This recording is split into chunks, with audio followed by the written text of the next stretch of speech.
할렐루야. 오늘은 킹스크로스 왕의 십자가 마가복음 강의 7번째 시간으로 문제의 근원을 살피라라는 제목으로 말씀을 나눌 때에 큰 은혜가 임하기를 축복합니다. 오늘 본문은 갈릴리 전도 여행 중에서 발생한 사건이었습니다.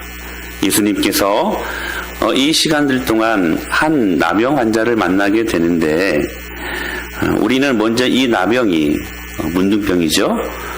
이 나병이 상징하는 바를 알아야 합니다. 단순히 살이 썩어 문드러지는 전염성이 강한 그러한 질병 정도가 아니라 이 나병은 영적인 의미를 굉장히 많이 담고 있는 질병이기도 합니다. 이 나병은 특별히 타락한 인간상을 너무나 잘 대변해주는 질병인데 썩어가는 뼈는 죄의 타락함이었고 피부에 나여있는 그러한 하얀 점들은 죄의 결과라는 상징성을 갖고 있는 것입니다. 말 그대로 살아있지만 죽은 송장들이었습니다. 즉 죄로 말미암은 처참한 우리의 영적인 결과와 어두움을 보여주는 질병이기도 합니다. 피부뿐 아니라 피가 탁해지고 뼈는 썩어가고 감각이 없습니다. 감각이 없으니까 이 피부는 썩어가지요. 그래서 이렇게 코를 풀다가 이렇게 코를 잘못 만지면 코가 떨어져 나가요. 그래서 실제로 애완원에 있는 그런 나환자들 촌에 가면 코가 없는 분들이 굉장히 많아요. 그런 아주 무서운 질병입니다. 감각이 없는. 그래서 레위기 13장, 14장에 보면 이 문둥병자들은 가족과 모든 직장, 모든 관계로부터 차단이 되어지고 격리 수용이 되는 것이죠. 그리고 문둥병자들은 특별히 자신이 이렇게 막 돌아다닐 때에 이렇게 해야만 하는 규칙이 있었습니다. 시작. 나병 환자는 옷을 찢고 머리를 풀며 윗입술을 가리고 외치기를 부정하다 부정하다 할 것이요. 이게 전염성이 있는 아주 강력한 질병이기 때문에 입을 막고 그렇죠? 가리고 나는 부정합니다. 부정합니다. 제 옆으로 오지 마세요. 저는 부정합니다. 이렇게 외치는 사람들이었습니다. 이 끔찍한 질병을 가진 육체적 고통과 함께 대사회적인 고통까지 함께 받아야만 했던 아주 무서운 이 끔찍한 질병을 가진 나병 환자가 하루는 예수님을 만납니다. 이 나병 환자에게 있어서는 복음이었지요. 사랑하는 여러분, 어찌 보면 영적으로 썩어 문드러진 저와 여러분들 아닙니까? 죄와 허물로 완전히 죽었던 우리를 예수 그리스도께서 살려주셨습니다. 이게 복음이지요. 이 나병 환자가 복음이신 예수님을 하루는 만나게 됩니다. 그러고 난 후에 이 나병 환자의 반응을 한번 보십시다. 40절에 시작. 한 나병 환자가 예수께 와서 꿇어 엎드려 간과에 이르되 원하시면 저를 깨끗하게 하실 수 있나이다 라고 말씀하고 있습니다. 원하시면 저를 깨끗하게 하실 수 있나이다. 근데 이 말을 하기 전에 이 나병 환자의 여러분 모습이 어떤 모습이었습니까? 예수께 와서 꿇어 엎드렸다라고 말씀을 하시죠. 여러분 율법에 의하면 이 나병 환자들은 사회활동이나 대인 접촉이 금지되었습니다. 율법에 의하면. 그런데 그럼에도 불구하고 이 한 나병 환자는 율법의 고리를 깨고 예수님 앞에 나왔습니다. 그런데 이 이야기가 마태복음에 의하면 어떤 시점에서 이 사건이 대두가 되냐면 예수님께서 산상설교를 하시고 막 내려오신 상황 속에서 이 이야기가 전개되는 것을 보게 됩니다. 마태복음 8장 말씀 보실까요? 시작. 예수께서 산에서 내려오시니 수많은 무리가 따르니라. 한 나병 환자가 나와 절하며 이르되 주여 원하시면 저를 깨끗하게 하실 수 있나이다 하거늘. 여러분 산상설교의 마지막 부분의 설교가 무엇입니까? 산상설교는 마태복음 5장부터 7장까지 기록이 되어져 있죠. 근데 거의 산상설교의 마지막 부분 7장 부분에 그 유명한 구, 찻, 두 설교가 나옵니다.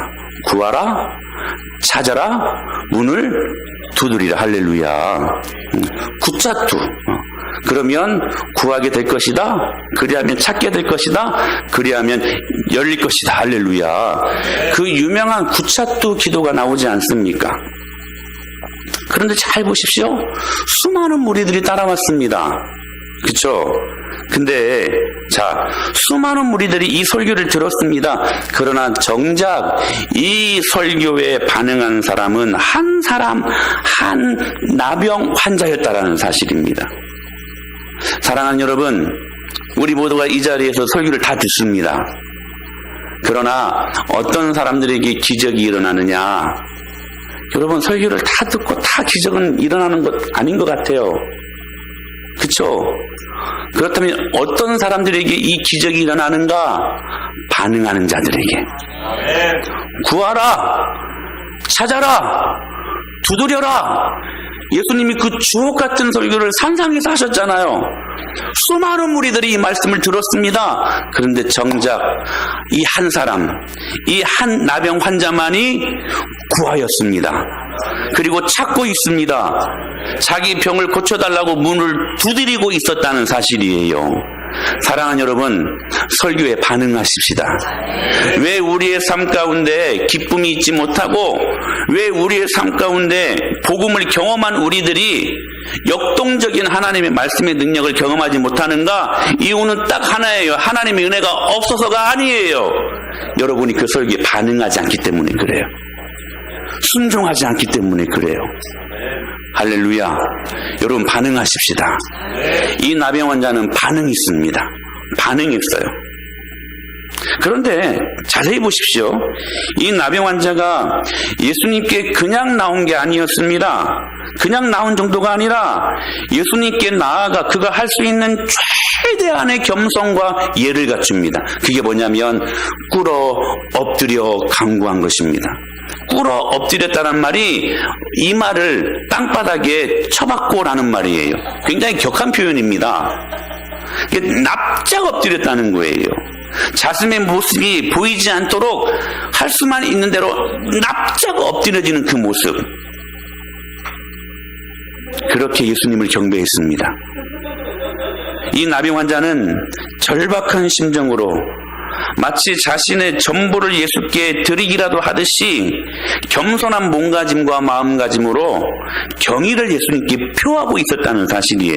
여러분, 이것을 우리는 간절함이라고 하는 것입니다. 여러분, 예배는 그렇게 간절함으로 드리는 것입니다. 그냥 와서 마음 정도만 편하게 하고 가야지가 아니라 하나님의 은혜 없으면 저 못 삽니다. 하나님 은혜를 주셔야만 합니다. 마치 이 나병 환자가 예수님만이 이 나병, 이 저의 질병을 치료할 수 있는 분이십니다. 당신 아니면 저 못 삽니다. 은혜를 주십시오. 간절하고도 절박한 가슴으로 주님을 만났던 것처럼 예배는 이렇게 드리는 것입니다. 할렐루야. 그러면 여러분, 답이 보입니다. 우리 정은이가 굉장히 이 말을 잘 같이 따라서 해요. 문제는 많이 있습니다. 그러나 답은 하나입니다. 주님 만나는 예배에 있습니다. 여러분, 이 예배가 얼마나 중요한 것인지 몰라요. 예배를 통하여 주님을 만나면 문제는 많아요. 그런데 답이 그 안에 있습니다. 여러분, 어떤 자들이 그 답이 보일까요? 간절하고 절박한 심정으로 주님을 찾는 자들에게, 주님께 예비하는 자들에게 이 복이 임함을 믿으시길 바랍니다. 그런데 자, 이 나병 환자의 간절한 부르짖음 앞에 예수님이 어떻게 반응하시는지를 한번 보십시오. 41절 말씀에 시작.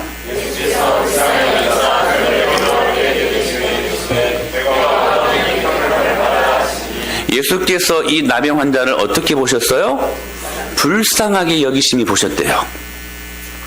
여기 불쌍히 여기셨다라는 말씀을 원어로 보니까 스플랑크니조마이라는 말이에요.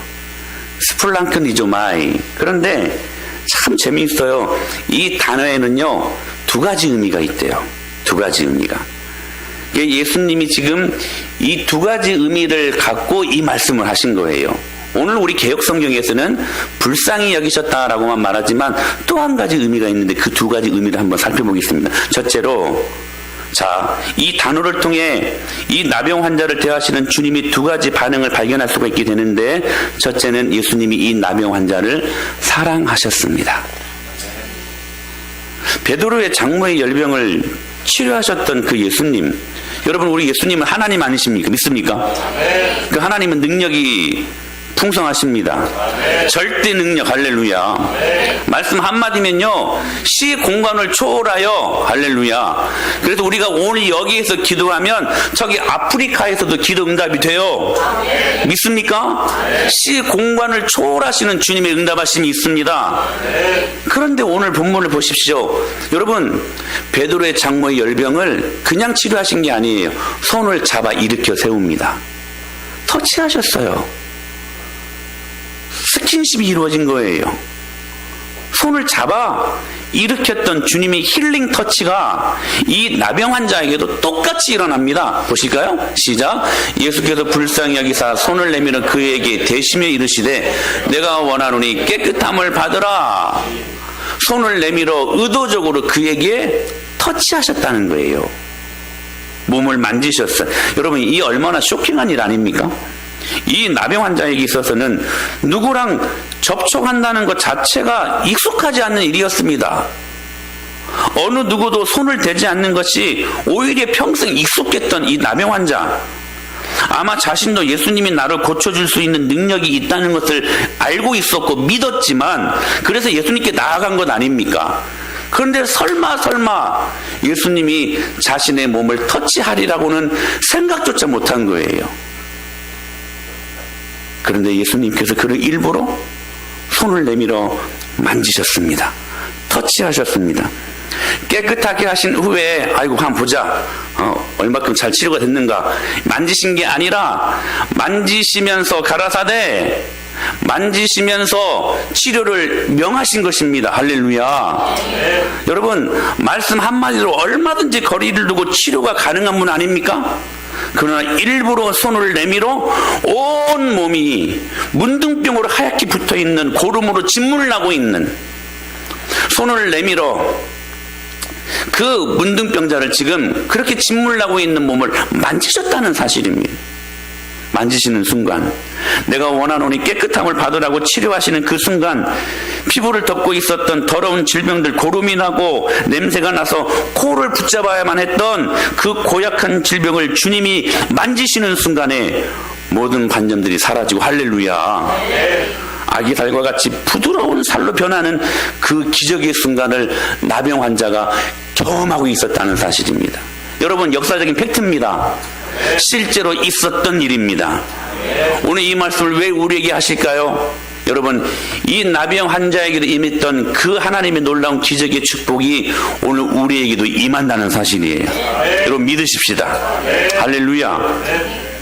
우리가 때로 변기만 만지려고 해도 이게 막 넘어오려고 하는데, 어떻게 이 문둥병자, 그 썩은 고름이 나오고 있는 그 문둥병자를 만질 수 있을까? 그런데 우리 예수님께서는 아랑곳하지 않고 만지셨습니다. 예수님이 만져주시는 터치가 있는 곳마다 문둥병이 떠나가는 것처럼 우리의 모든 문제는 떠나가게 될 것을 믿습니다. 새하얗게 새 피부가 돋아나고 예수님이 만져주시는 터치가 일어나는 곳마다 여러분, 어둠 속에 빛이 생겨나고, 할렐루야, 불가능이 소망으로 바뀌는 이런 기적의 역사들이 오늘 저와 여러분들의 삶 가운데 일어나기를 축복합니다. 왜인가요?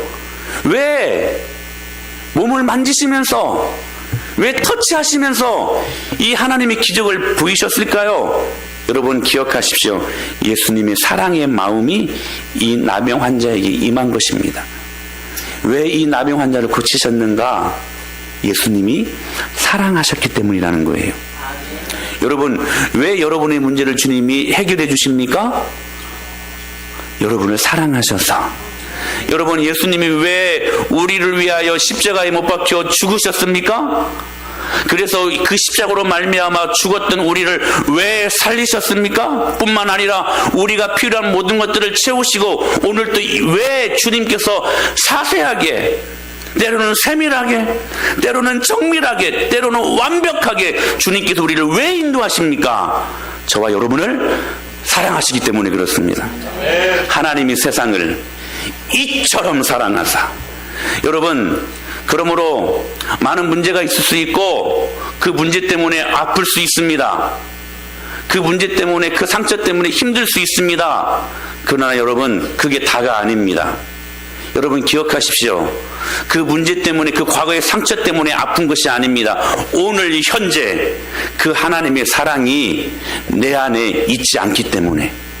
다시 말하면 내 지난날의 모든 상처와 아픔들은 여러분 하나님의 사랑이 여러분 이 모든 것들을 능가하는 치료의 능력이 있음을 믿으시길 바랍니다. 이거 믿으셔야 돼요.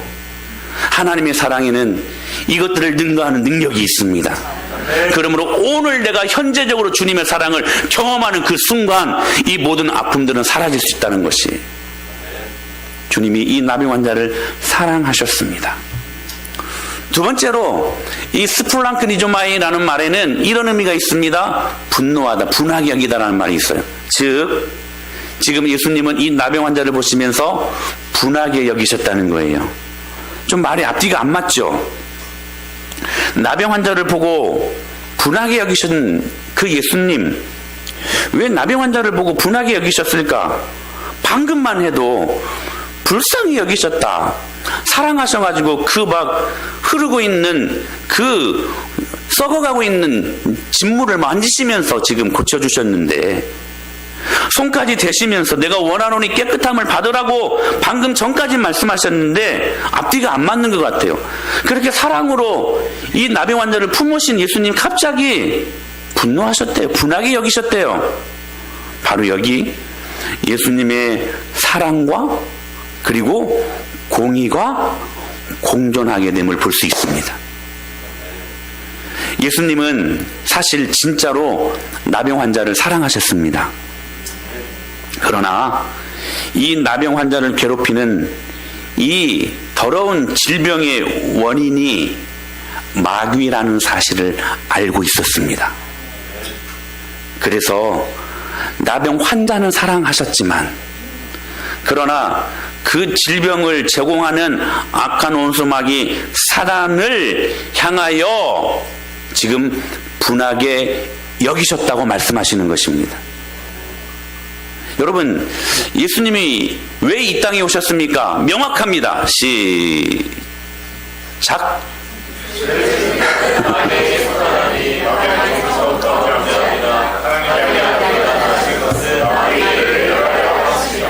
여러분, 예수님이 왜 이 땅에 오셨습니까? 중풍병 치료하시려고? 나병 환자들 치료하시려고요? 우리들의 모든 문제들을 해결해 주시려고요? 아닙니다. 마귀의 일을 멸하려 오셨습니다. 즉, 여러분 기억하십시오. 우리의 모든 질병, 모든 문제, 그 배후에 그걸 파고 들어가면 악한 원수 마귀 사단이 있다는 사실이에요. 그러므로 우리 예수님은 그 마귀의 일을 멸하러 오셨습니다. 즉, 마귀의 일을 멸하러 오신 그 예수님의 능력을 바라보면 여러분, 우리 배후에서 일하는 존재가 어떤 존재인가를 우리는 파악할 수 있습니다. 현상에만 국한되는 삶이 아니라, 그래서 악한 원수 마귀 사단과 영적인 전투를 치루어서 우리가 그 전쟁에서 이기는 근원적인 해답을 갖고 계시는 분이 예수 그리스도시라는 사실입니다. 그분은 마귀의 일을 멸하러 오셨습니다. 2장에 보면 오늘 본문 비슷한 이야기가 나옵니다. 중풍병에 걸린 친구를, 우리 어렸을 때부터 이 말씀 많이 들었잖아요. 4명의 친구가 들것에 들고 예수님을 찾아온 이야기입니다. 아마 먼 길을 이 들것에 의존하여 왔기에 들것에 들려온 이 중풍병자도 또 이 친구를 들고 온 4명의 친구들도 다 대단합니다. 여러분, 중풍병 걸려가지고 차 타고 오는 것도 힘들잖아요. 근데 들것에 메어갖고 왔다는 것 자체도 참 대단한 일이고, 그리고 그 먼 길을 4명이 들것을 들고 왔다는 것 자체도 여러분 참 대단한 일 아닙니까? 보통 믿음이 없으면 이런 일 못합니다. 그렇게 드디어 예수님이 계신 집까지 왔습니다. 얼마나 흥분되었을까요? 평생을 이게 치료가 안 되는 거예요. 아무리 치료를 하려고 해도. 근데 예수님의 소식을 듣고 소문을 듣고 달려왔어요. 힘들지만 달려왔어요. 그런데요, 여러분 얼마나 그 예수님이 계신다는 집 앞에서 흥분되었을까? 아, 이제 됐다 싶어가지고요. 막 이 네 명이 서로 막 하이파이브 하고 막 난리가 막 났었을 것 같아요. 막 이제 됐다, 너 치료되었다. 그런데 예수님만 만나면 치유될 것 같아서 왔는데 장벽이 떡하니 버티고 있는 거예요. 뭡니까? 사람들이요, 사람들. 너무 많은 사람들. 삐짓고 들어갈 틈이 없어요. 잠시 실망했을 거예요. 그러나 그렇게 물러갈 사람들이 아니었습니다. 그들은 창의적인 아이디어를 냅니다. 그리고 예수님이 지금 계신 지붕에 갑자기 올라갑니다. 올라가는 것 자체도 힘든 일 아니겠습니까? 그리고 그 지붕을 뜯어냅니다. 드디어 말씀을 가르치고 계시는 예수님의 옷자락 위로 모래와 흙먼지가 막 떨어지는 거예요. 잠시 후에 천장에서 꼭 엘리베이션처럼 천장에 들것이 쭉 내려오고 있는 것입니다. 그 순간 얼마나 감격스러웠을까, 이 중풍병자에게 있어서. 드디어 여러분, 말씀에는 없지만 예수님의 눈과 이 중풍병자의 눈과 네 명의 친구들의 눈이 마주쳤을 거예요. 그 순간 얼마나 감격스러웠을까. 이제 됐다. 아마 이 중풍병자와 네 명의 친구들은 그 예수님을 만나고 처음으로 이러한 예수님의 일성을 듣기를 원했을 것입니다. 일어나라. 내 침성을 가지고 걸어가라. 너 치료되었다. 여러분, 이런 말을 듣는 게 꿈 아니었을까요, 여러분? 그런데 예수님이 갑자기 뜬금포를 쏘아드셔요. 분명히 이들은 이 말을, 너 치료되었다, 이 말을 듣기를 원했는데 갑자기 뜬금없는 소리를 해요. 무슨 소리입니까? 시작. 작은 자야, 내 죄사함을 받았느니라. 지금 이들은 이 말을 들으려고 온 게 아니었거든요. 그런데 뭐라고 말해요? 작은 자야, 내 죄사함을 받았느니라. 예수님이 전혀 다른 말을 하고 계시는 거예요. 여러분, 자 보십시오. 지금 이 중풍병자 4명의 친구들은요, 그 말을 듣는 게 이상한 게 아니에요.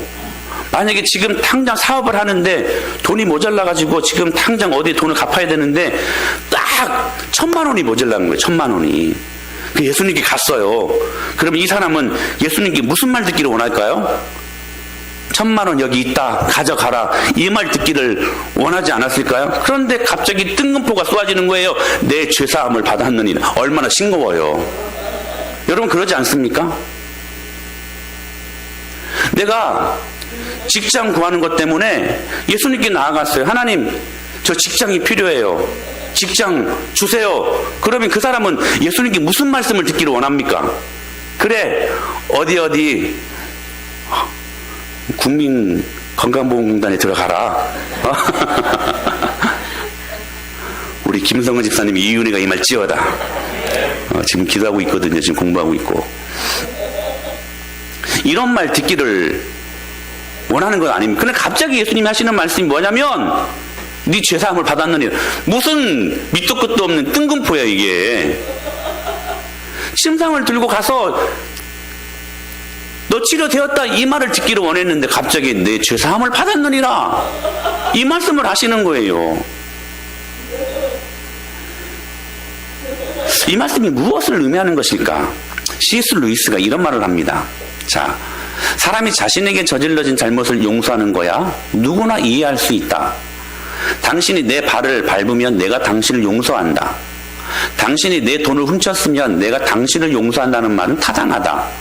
그러나 자신의 발을 밟히거나 돈을 빼앗기지도 않은 사람이 남의 발을 밟고 남의 돈을 훔친 사람을 용서한다고 공언한다면 그 사람을 어떻게 봐야 할까? 아무리 좋게 말해도 실없고 어리석은 행동이라 아니할 수 없다. 그런데 예수님이 그러하셨다.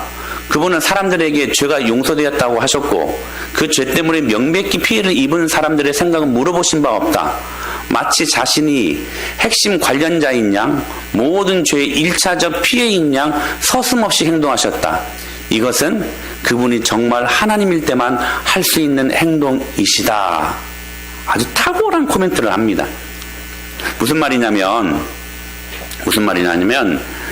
자, 보세요. 하상일 집사님이 우리 송강 집사님한테 좀 격하게 표현할게요. 돈 100만 원을 뜯겼어. 에? 돈을 빌려갔는데 안 갚아요. 죄송합니다. 장모님이 계시네요, 여기. 제가 비유를 잘못 들었네. 아니, 예를 들자면. 근데요, 송강 집사님이 돈 갚을 생각도 않고, 막, 우리 하상현 집사님 봐도, 막, 안면도 막 몰수하고, 오히려 막 잘난 것처럼 막, 그렇게 행동을 해요. 얼마나 화가 날까? 그런데도 우리 하상현 집사님 천사와 같아가지고, 내가 너를 용서하겠다 하는 마음이 있었어요. 근데 갑자기 제가 그 가운데 쭉 들어가서 우리 하상희 집사님 의견과는 상관도 없이 제가 송강 집사님의 그 무리함을 용서하노라 이렇게 말하면 여러분 제가 얼마나 실없는 사람이에요. 지금 두 분의 지금 그 문제잖아요. 근데 제 3자가 갑자기 개입해가지고 내가 너를 용서하겠다. 돈 갚지 않아도 된다. 이렇게 말하면 하상희 집사님 화가 날까 안 날까? 용서하겠다는 마음이 들었다가도 화가 날 거예요. 그쵸? 이 목사님 뭐지? 뭐 생각이 들 거예요. 지금 예수님이 정확히 이런 모습이었다는 거예요. 근데요, C.S. 루이스는 이런 말을 해요. 이것은 하나님이 아니면 할 수 있는 행동이 아니라는 거예요. 왜? 하나님만 죄를 사해 주시는 능력이 있기 때문에. 이 사실을 당시 종교 지도자들이 알았어요. 하나님만이 죄 사하시는 것을 하실 수 있는데 왜 저 지금 청년이 저렇게 무리하게 이야기를 하지 하면서 이런 말을 하는 거예요. 시작. 이 사람이 어찌 이렇게 말하는가? 신성모독이로다. 오직 하나님 한 분 외에는 누가 능히 죄를 사하겠느냐? 근데 이 말씀은 역설적으로 이 죄를 사하실 수 있는 권능이 예수님에게 있음을 말씀하시는 것이고, 즉 예수님이 누구시라는 거예요? 하나님이시라는 것이죠.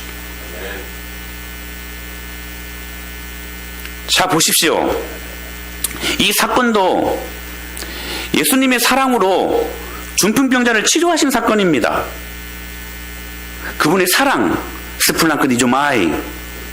예수님이 그 중풍병자를 사랑하셨기 때문에 그 병을 치료하신 것입니다. 그러나 중요한 건 이거예요. 눈에 보이는 현상, 즉 중풍병자를 치료하시는 게 예수님의 주 사역이 아니었다는 거예요. 예수님의 주 사역은 뭐라고요? 마귀의 일을 멸하러 오신 것이다. 그것은 하나의 결과일 뿐. 그래서 예수님이 이 중풍병자를 만나 처음으로 하신 말씀이 뭐예요? 시작. 예수께서 그들의 믿음을 보시고 중풍병자에게 이르시되 작은 자야 내 죄 사함을 받았느니라. 내 죄 사함을 받았느니라. 여러분, 중풍병자가 듣기를 원하는 말이 무엇이었을까요? 예수께서 그들의 믿음을 보시고 중풍병자에게 이르시되 작은 자야 일어나라, 내 침상을 들고 이제 걸어가라, 치료되었다, 이 말을 일성으로 듣기를 원하지 않았을까요? 여러분, 이 나병 환자의 모습은 정확히 우리들의 모습 이 중풍병자의 모습은 정확히 우리들의 모습 아닙니까? 여러분, 우리는 흔히 이 말씀 이렇게 한번 적용해봐요. 육체의 질병, 나병, 때로는 암병이 걸렸어요. 그때 우리가 하나님 앞에 기도할 때 이런 마음으로 기도하지 않습니까? 하나님, 이것만 치료된다면 정말 행복할 텐데. 우리 아들 대학 합격만 하면 정말 행복할 텐데. 이번 사업, 이 문제만 꼭 해결되면 정말로 행복할 텐데. 걷기만 하면 살만 날 텐데. 더 이상 불행하지 않을 텐데, 더 이상 불평하지 않을 텐데, 걸을 수만 있다면 더는 소원이 없겠는데. 하지만 예수님은요, 그것이 착각이라고 말합니다. 이 말씀이 여러분들의 귀에 거슬리는지 모르겠지만 예수님은 정확히 명확히 이렇게 말씀하시는 거예요. 내가 몸만 고쳐주면 너희들 평생 행복할 것 같지? 내가 너희들이 구하는 거 지금 반짝 들어주면 그래서 사업도 잘 되고 자녀들이 대학도 합격하고 하는 이 일들이 이루어지면 평생 행복할 것 같지? 하지만 두어 달만 지나봐라. 그런 행복은 절대로 오래가지 않아. 불만족의 원인은 더 깊은 곳에 있다? 그걸 예수님 우리들에게 말씀하시는 거예요. 여러분 정말로 실감나는 말씀 아닙니까? 우리가 어떤 기도를 했는데 기도가 응답이 됐어요. 근데 그 문제만 해결되면 정말 행복할 것 같은데 여러분 지금 어떻습니까? 또 다른 문제 때문에 또 힘들거든요. 그래서 예수님은 우리가 생각하는 그 소원 성취에 근본적인 우리 인생에 행복이 있다고 절대로 어떤 한순간도 말씀하시지 않았습니다. 돌연 예수님은 죄의 문제를 다루세요. 내 침상을 들고 일어나 걸어가라. 물론 말씀하셨지만 처음부터 하신 말씀은 아니었거든요. 그 말씀을 듣기를 원해서 갔는데 내 죄사함을 받았느니라. 즉 이 중풍병이 죄로부터 왔다는 거예요. 그러므로 예수님은 이 중풍병의 근원인 죄의 문제를 다루시면서 이 중풍병자의 근원적인 부분을 터치하며 그 문제를 해결해 주시려고 하시는 예수님의 모습을 발견하게 되더라는 것입니다. 그러시면서 이렇게 말씀하시는 거예요. 얘야, 내 고통을 내가 처음부터 다 안다. 여러분, 우리 예수님은 전능하신 하나님이십니다. 전지하신 분이십니다. 모든 것들을 알고 계시는 분이시죠. 걱정하지 마라. 내가 고쳐주마. 하지만 이게 중요해요. 하지만 인생의 가장 큰 문제는 육체의 고통이 아니라는 것을 알아야 한다. 모든 인생의 근본 문제는 하나야. 그게 뭐냐면 죄의 문제다. 죄의 문제. 나병 환자가 고침을 받고 중풍병자가 치유를 받는 것 자체가 잘못 아닙니다. 여러분, 우리가 하나님 앞에 구할 것, 이 나병 환자가 나병을 고침받고 중풍병자가 중풍병을 고침을 받는 게 소원이었듯이 우리에게도 소원이 있지 않습니까? 그 소원을 가지고 하나님 앞에 나아가는 것 절대로 잘못된 건 아닙니다. 오히려 주님은 칭찬하셨습니다. 이 문제를 가지고 주님 앞에 나올 수 있다는 것 자체가. 아프면 치료받기를 소원받아야 되고, 그리고 여러분 어떤 문제를 우리가 당했으면 그 문제가 해결되기를 주님 앞에 소원하며 기도해야 됩니다. 잘못된 게 아닙니다. 그러나 중요한 것은 다만 이 소원이 이루어지면 모든 문제가 다 해결된 것이라고, 모든 우리들의 삶이 다 행복하리라고 하는 그런 생각들이 우리들이 잘못하고 있는 생각들이라는 사실입니다. 그래서 여러분, 이 소원만 이루어지고 나면 또다시 자기 마음대로 살다가 또 문제가 생기면 또 소원을 바라고, 이런 삶이 반복되는 한 우리는 인생의 끝없는 아픔이라는 굴레 속에 갇혀 살게 되어 있다는 사실입니다. 주님은 더 깊이 들어가기를 원하십니다. 따라서 하세요. 주님은 더 깊이 들어가기를 원하십니다. 즉 결국 인생의 모든 아픔과 문제가 죄에서 기인한다는 사실들을 우리 인생들이 더 깊이 있게 직시하시기를 주님께서는 원하신다는 사실입니다. 너무 간단한 예를 한번 들어볼까요? 제가 몇 번 말씀드렸는데, 여러분 침실 안에 아이들이 기저귀 그러니까 그 오물을 똘똘 말아가지고 잠깐 깜빡해가지고 여러분 그 아랫목에 펄펄 끓는 그곳에 여러분 기저귀를, 똥기저귀를, 그리고 소변 그 기저귀를 놓았다고 해보십시다. 대번에 여러분 벌레들이 끓게 되어 있습니다. 모기가 오고, 아니구나, 겨울이니까 모기는 안 오고, 요즘 모기도 있더라고요. 바퀴벌레도 오고, 해로운 것들이 옵니다. 그때 여러분 어떤 액션을 취하십니까? 갑자기 F킬러를 딱 들더니 쫙 뿌립니까? 예, 뿌리죠. 그러면 없어집니다. 근데 한 시간 있다 또 옵니다. 그 문제를 해결하려면 어떻게 해야 돼요? 그 똥기저귀를 치워야 돼요. 정확히 이 비유예요. 사랑하는 여러분, 현상에만 국한하지 마십시오. 그 배후에서 일하는 악한 원수마귀 사단, 우리에게 모든 아픔과 우리에게 모든 질병을 가져다주는 그 악한 원수마귀 사단, 그 죄의 근원을 먼저 깊이 있게 살펴볼 수 있는 우리들의 모습을 주님께서 원하신다는 것입니다. 그러면 여러분, 죄가 뭘까요? 그 죄. 죄의 문제를 깊이 있게 인식하라고 지금 말씀하시는데, 그 죄가 뭘까요? 죄는 단순합니다. 이렇게 정의할 수 있습니다. 우리 힘으로 살아가려고 하는 게 죄입니다. 와, 목사님 너무나 쉽게 정의해 주셨어요. 아니요, 이게 정확한 성경적인 답입니다. 죄가 무엇입니까? 우리 힘으로 살아가려고 하는 것입니다. 하나님 없이 내 지식, 하나님 없이 내 경험, 이것으로 살아가려고 하는 것, 이게 죄입니다. 여러분, 사사시대가 어떤 시대였습니까? 그때에 이스라엘의 왕이 없으므로 사람이 각기 자기의 소견에 오른 대로 행하였더라. 자기 마음대로 살아가는 시대가 사사시대입니다. 정확히 선악과와 연결됩니다. 자기 생각으로 선과 악을 판단하고 결정지으며 살아가는 거예요. 자기 중심에, 자기 기준에, 자기 마음대로 살아가는 것, 이게 뭐라고요? 죄라는 것입니다.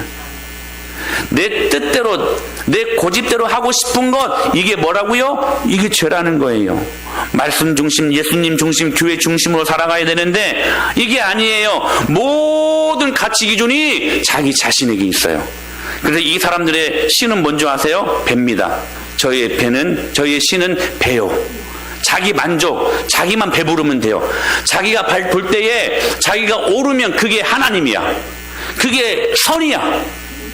모든 중심에 자기 자신이 있는 거예요. 그러니까 살아갈 때 자기 마음대로 살아가지, 자기 뜻대로 살아가려고 하죠. 여러분, 그러나 성경이 말씀하시는 선은 무엇입니까? 하나님이 선이십니다. 그분은 선하십니다. 아멘. 하나님의 뜻대로 되는 게 선 아니겠습니까? 여러분, 그러나 여러분, 악은 무엇입니까? 하나님 뜻대로 안 되는 게 여러분 악이에요.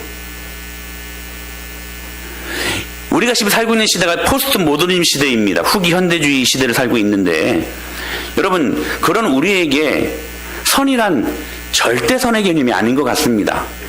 그러니까 이런 말들을 이해할 수가 없어요. 예수께서 가라사대 내가 곧 길이요 진리요 생명이라고 하시는 하나밖에 없는 길, 하나밖에 없는 진리, 하나밖에 없는 생명이라는 말씀을 세상 사람들은 이해할 수 없어요. 왜 예수님 한 분만 너희는 그렇게 옳다고 이야기하느냐? 그래서 사람들이 말하는 그 선은요, 절대적인 선이 없어요. 절대 진리가 없어요. 기준이 없어요. 모든 게 상대적이에요. 그런데 참 아이러니하게도 이 시대에 유독 절대적으로 존재하는 것이 하나 있다면 그것은 자기 자신이라는 가치입니다. 자기 자신이 맞다고 하면 다 맞은 거야. 선을 평가하는 중심에 누가 있냐면 하나님이 아니라 자기 자신이 있어요. 모든 삶의 영역에서 기준이 자기 자신이에요. 자기가 절대적이야. 자기 만족을 위해 사는 사람들이 하나님의 만족을 위해 사는 사람들이 아니라, 여기 이 강단에서 아무리 말씀을 증거해도 딱 바운더리 치고, 아이 목사님 아무리 그래도요, 목사님 아무리 힘주어서 하나님 말씀 증거하신다고 해도요, 저는 아니에요 하면 그냥 끝나는 거야. 그냥. 그래서 예수님께서 참 제자의 도를 이야기하실 때 일성을 하신 말씀이 이거예요. 시작. 또 무리에게 이르시되 아무든지 나를 따라오리가 자기를 부인하고 날마다 제 십자가를 지고 나를 따를 것이. 할렐루야. 자기를 부인하라고 하는 것은 자기를 죽이라고 하는 것이었어요. 그래서 바울은 이 예수님의 가르침으로 죽을 때까지 싸웠습니다. 그리고 이런 고백을 합니다. 시작. 내가 그리스도와 함께 그런즉 이제는 내가 사는 것이 아니요 오직 내 안에 그리스도께서 사시는 것이라. 이제 내가 육체 가운데 사는 것은 나를 사랑하사 나를 위하여 자기 자신을 버리신 하나님의 아들을 믿는 믿음 안에서 사는 것이라. 할렐루야. 어떤 문제가 딱하니 일어났어요. 아, 이거 내가 원하는 것이 아니었어. 근데 영적으로 기도하면서 왜 이런 문제들이 생겼을까? 계속해서 추적하고 더 깊이 더 파고 들어가 보니까 그 문제의 뿌리에 내 중심성이라는, 자기 자신이라는, 아직도 예수님이 십자가를 통과하지 못한, 아직도 예수님이 은혜를 경험하지 못한 자중심적인 사고가 그 뿌리에 박혀 있는 거예요. 그게 죄라는 거예요. 그 죄와 싸워야 된다는 거예요. 사랑하는 여러분, 우리 예수님의 외마디의 고백을 들으시길 바랍니다. 내 죄사함을 받았느니라. 결국 그 뿌리 잡혀 있는 자중심성이라는 이 죄, 사단이 이것을 건드려서 우리들에게 모든 고통과 아픔을 가져다 준다는 것을 깊이 있게 직시하라는 하나님의 말씀, 내 죄사함을 받았느니라. 사랑하는 여러분, 저는 여러분들이 오늘 바울이 고백했던 이 고백이 여러분의 고백이 될 수 있게 되길 축복합니다. 문제만 바라보지 마십시오. 현상만 바라보지 마십시오. 더 깊이 들어가십시오. 예수님은 그래서 내 죄사함을 받았느니라 일성으로 하신 말씀이셨습니다. 사랑하는 여러분, 오늘 주님이 우리들에게 하시는 이 말씀을 믿음으로 받으십시다. 그리고 내 안에 저기 깊이 내 안의 모습을 계속해서 파고 들어가 보니까 내 마음 안에 예수님이 자리 잡아 나를 운전하시고 나를 운행하시고, 할렐루야, 나를 인도하시는 그 하나님의 영광을 바라볼 수 있게 되기를 축복합니다. 오늘 이 하나님의 말씀, 내 죄사함을 받았느니라, 이 말씀의 은혜를 경험하는 저와 여러분이 될 수 있게 되기를 축복합니다.